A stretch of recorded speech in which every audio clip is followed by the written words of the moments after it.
तो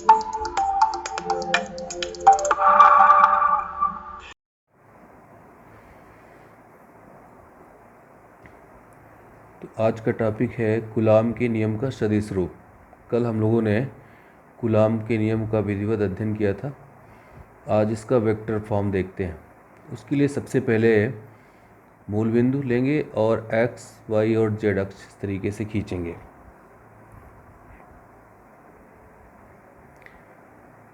इस x Y plane में दो बिंदु लेंगे और उन बिंदुओं पर दो सजातीय आवेश Q1 और Q2 रखेंगे। सजातीय आवेश जैसे कि या तो प्लस प्लस रखें या माइनस माइनस रखें। ठीक है। जैसे ही दोनों सजातीय आवेश रखे जाएंगे, दोनों आवेश एक दूसरे को प्रतिकर्षित करेंगे और प्रतिकर्षण के दौरान जो लगने वाला बल है उनकी दिशाएं एक दूसरे के विपरीत होंगी। जैसे Q2 आवेश पर Q1 आवेश बल लगाएगा जो इस डायरेक्शन में होगा और उसको हम दर्शाएंगे वेक्टर F21 से। F21 का मतलब है 2 पर पहले के द्वारा आरोपित बल। इसी तरीके से Q1 चार्ज पर Q2 चार्ज के द्वारा जो बल आरोपित होगा उसको हम दर्शाएंगे वेक्टर F12 से। ये Q1 चार्ज का जो स्थित सदिश है वो वेक्टर R1 है तथा Q2 चार्ज का स्थित सदिश है vector R2। Vector R12 and vector R21 ये फोर्स की डायरेक्शंस हो गई। जैसे वेक्टर F12 की डायरेक्शन हो गई या उस डायरेक्शन में जो वेक्टर है उसको हम दर्शाएंगे वेक्टर R21 से, और F21 की डायरेक्शन में जो वेक्टर है उसको दर्शाएंगे वेक्टर R12 से। ये R12 है। अब इसके बारे में लिखना शुरू करते हैं कि इस तरीके का इसका एक्सप्लेनेशन हम किस तरीके से करेंगे। अगर Q2 आवेश पर Q1 आवेश के द्वारा आरोपित बल वेक्टर F21 है तो कूलाम का नियम क्या कहता है? कूलाम के नियम के अनुसार जो डेरिवेशन प्राप्त होगा वो ये हो जाएगा, vector F21 equal to 1/4πε0 into Q1 Q2 upon R12 square, और ये कहलाता है यूनिट वेक्टर, है ना। जिस डायरेक्शन में फोर्स है, जिस डायरेक्शन में फोर्स लग रहा है, बल लग रहा है, उस दिशा में एकांक सदिश को हम किससे दर्शा रहे हैं? R12 का कैप। ठीक है ना, ये डेरिवेशन हो गया बल का। इसी प्रकार अगर हम बात करते हैं कि Q1 आवेश पर Q2 आवेश के द्वारा कितना बल आरोपित होगा, तो फिगर में दिख रहा है कि वेक्टर F12 बल आरोपित होगा। और कूलाम के नियम से अगर इसका हम कैलकुलेशन करें, इसी प्रकार यदि आवेश Q1 पर आवेश Q2 द्वारा आरोपित बल वेक्टर F12 हो तो कूलाम के नियम के अनुसार जो है अपना डेरिवेशन हो जाएगा vector F12 equal to 1/4πε0 into Q1 Q2 upon R21 square और R21 का कैप। ठीक है ना। तो इक्वेशन 1 एंड इक्वेशन 2 में जो अंतर है वो किसका है? यूनिट वेक्टर का और पोजीशन वेक्टर का। ध्यान देंगे यहाँ पे R12 स्क्वायर लिखा है, यहाँ पे R21 स्क्वायर लिखा है, यहाँ R12 का कैप लिखा है और यहाँ पे R21 का कैप लिखा है। ये दोनों इक्वेशंस में बेसिक डिफरेंस है। अब ध्यान से हम देखेंगे कि वेक्टर किंतु R21 जो है, अब इन दोनों का जो परिमाण है, ये तो केवल पोजीशन वेक्टर है, लेकिन ये पोजीशन वेक्टर एक दूसरे के अपोजिट है। इक्वल तो है लेकिन एक दूसरे के अपोजिट होने के कारण हमने यहाँ पे माइनस लगा दिया और इसको थर्ड इक्वेशन दे दिया।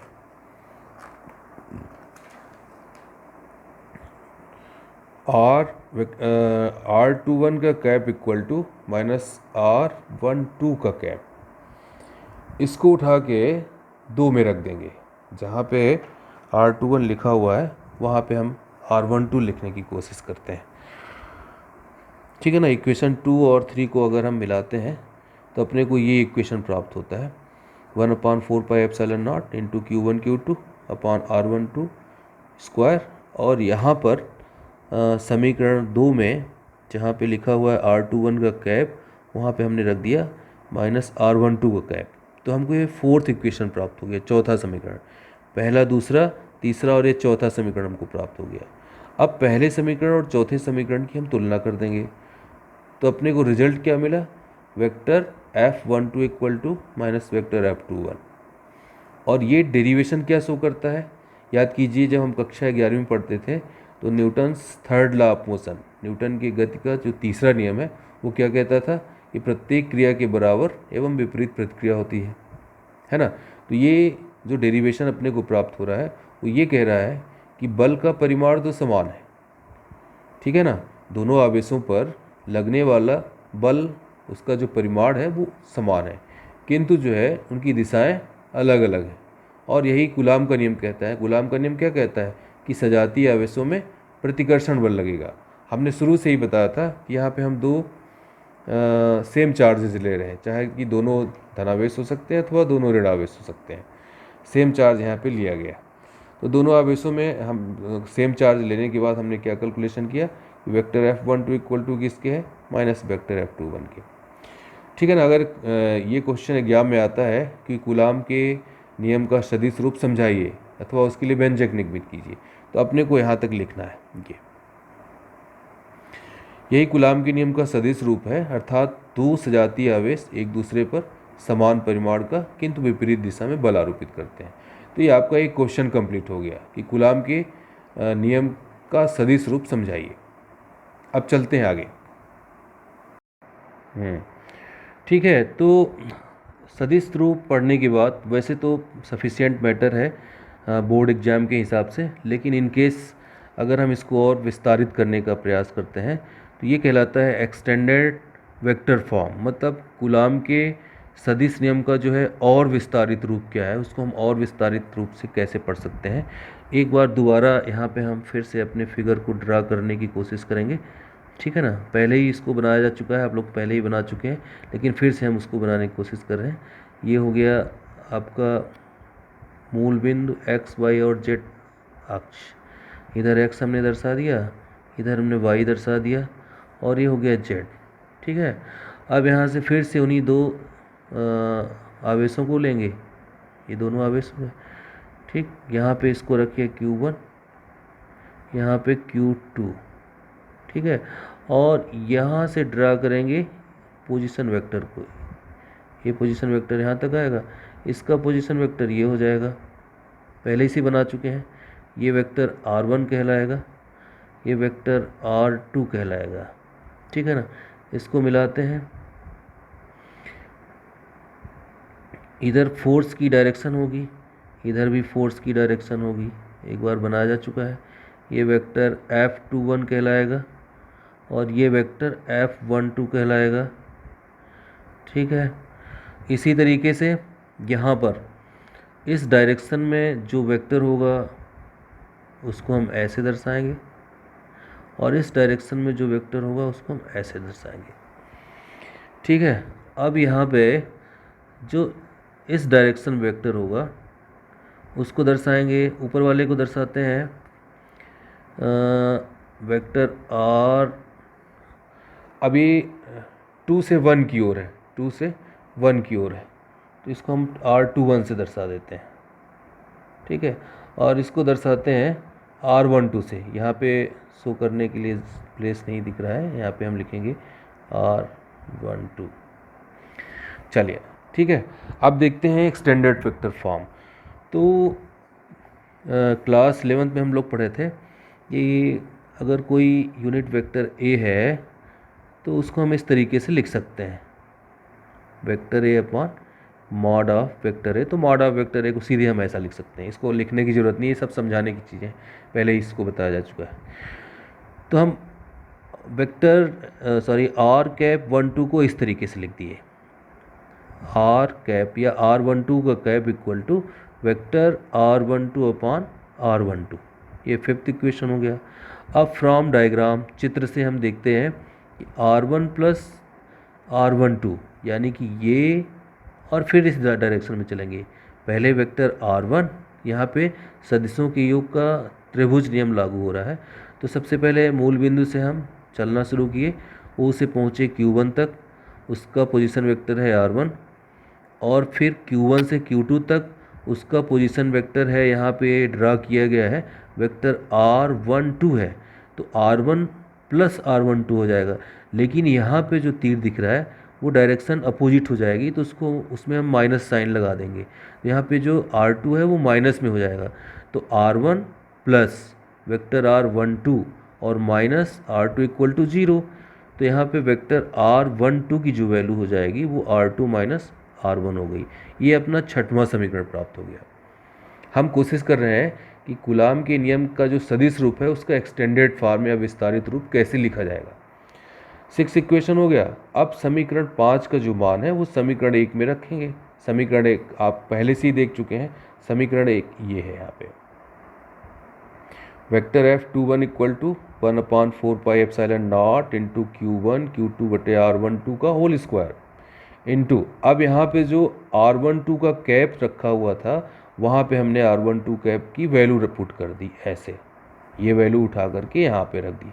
पहले समीकरण में ध्यान से देखेंगे कि यहाँ पर कैप R12 रखा था। अगले स्टेप में हम इसको सॉल्व करेंगे, तो vector F21 equal to 1/4 pi epsilon naught, same चीज़ है वही, इंटू Q1 Q2। अब ध्यान से देखेंगे कि इसका और इसका मल्टीप्लिकेशन हो गया, तो ये स्क्वायर फॉर्म में है, तो ये क्या हो गया, यहाँ पे R12 क्यूब हो गया, और वो वेक्टर R12 सेम बना रहा। इक्वेशन नंबर 7 हो गया है, ठीक है। अब यहाँ पे जो समीकरण 6 में आप निकाले हैं वैल्यू R12 की, R2 माइनस R1, उसको उठा करके यहाँ पर भी रख देंगे, यहाँ पर भी रख देंगे, यहाँ पर भी रख, जहाँ जैसे ही हमने इसको यहाँ पे पुट किया वेक्टर R12 के स्थान पे, तो R2 माइनस R1 हो गया, और बटे में R2 माइनस R1 का क्यूब। एक जो है बल का विस्तारित रूप, सदिश रूप इतना बड़ा आपको मिलेगा। इसको हमने बॉक्स में बंद कर दिया कि जो F21 की वैल्यू है वो सदिश रूप में इतनी बड़ी होगी, F21 की वैल्यू सदिश रूप में इतनी बड़ी होगी। ये पूरा डेरिवेशन होगा। कूलाम का नियम जो छोटा सा था ना, वो सदिश रूप में बदलने के बाद इतना हो जाएगा, 1/4 pi epsilon not into Q1 Q2 बटे R स्क्वायर हम लोग पढ़े थे, सिंपल सा नियम अदिश फॉर्म में। लेकिन सदिश फॉर्म में ऐसा हो जाएगा, यहाँ पे R1 स्क्वायर के स्थान पे है क्यूब है, और यहाँ पे दूसरा मैटर आ गया, ठीक है। अच्छा ठीक है, अब दूसरा जो मैटर है उसको हम देखते हैं कि अगर हम बात करते हैं R21 की बात करते हैं, तो R21 को हम इस तरीके से लिखते हैं, जैसे कि ये फार्मूला बताया गया है, इस फार्मूले के अकॉर्डिंग इसको हम ऐसे लिखते हैं। इसकी वैल्यू हम समीकरण 2 में रख देंगे, तो समीकरण इस तरीके से प्राप्त हो जाएगा, ठीक। ऐसा इसको 9 समीकरण, समीकरण नंबर 9 दिया। फिर से हम फिगर में जाएंगे तो हमको ये इक्वेशन मिलेगा। कैसे इक्वेशन मिला ये, वेक्टर R2 प्लस R21, फिर यहाँ पे सदिशों का त्रिभुज नियम लगाएंगे, पहले ये सदिश और फिर ये सदिश। तो ये सदिश क्या है, वेक्टर R2 है, फिर सेम डायरेक्शन ये हो जाएगी प्लस वेक्टर R21, ये और ये दोनों जुड़ जाएंगे, और जो थर्ड ये R1 है वो निगेटिव फॉर्म में चली जाएगी, इस पर माइनस साइन हो जाएगा। तो अपना इक्वेशन ये मिल गया। इसकी सहायता से वेक्टर R21 की वैल्यू कितनी हो जाएगी, R1 माइनस R2। इसको जब हम उधर ले जाएंगे तो R21 की वैल्यू ये हो जाएगी। इस R21 की वैल्यू को हम उठा करके समीकरण 9 में रख देंगे, और जैसे ही रखेंगे तो अपने को F21 की वैल्यू जो है ये प्राप्त हो जाएगी, 1/4 पाई, सॉरी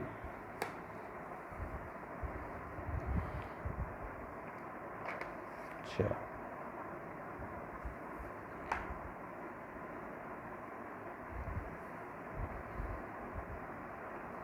ये सारा मैटर है। ये R2 माइनस R21 ये हो गया, ये 10वां समीकरण हमको प्राप्त हो जाएगा। तो ये वाला, ये जो दोनों समीकरण जो बॉक्स में बंद किए गए हैं, ये दोनों कूलाम के नियम के सदिश रूप के विस्तारित स्वरूप हैं, विस्तारित फॉर्म है। मतलब चूँकि दिशा की बात हो रही है तो दोनों बल अलग अलग दिशाओं में होंगे, तो उनकी वैल्यू भी अलग अलग हो जाएगी ऐसे। ये extended form of Coulomb's law कहलाता है।